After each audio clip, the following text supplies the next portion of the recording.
Here's what I think you should really look for in a heating and air conditioning company, and that's someone that'll come out and design and look at your home as a whole and do a proper load calculation, go through your home, measure your windows, measure your rooms, and sit down with you and show you the different options available to you in both heating and cooling.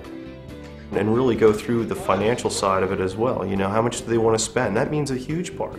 You know, because there's so many different levels in heating and air conditioning. They don't necessarily have to have the Cadillac, but they can get something, you know, lower lines, but not lose the comfort. Our location, you know, meaning the Lehigh Valley, means a lot. Everybody talks SEER rating, which is seasonal efficiency rating, but up north, as we are, northeast, heating plays a huge part. You know, air conditioning, we have 600 cooling hours, you know, a year residentially.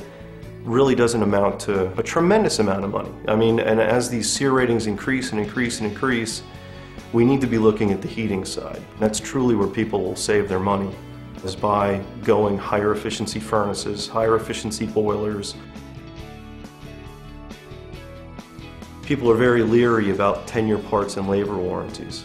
5 years down the road, anything can happen, and the cost to repair are just astronomical.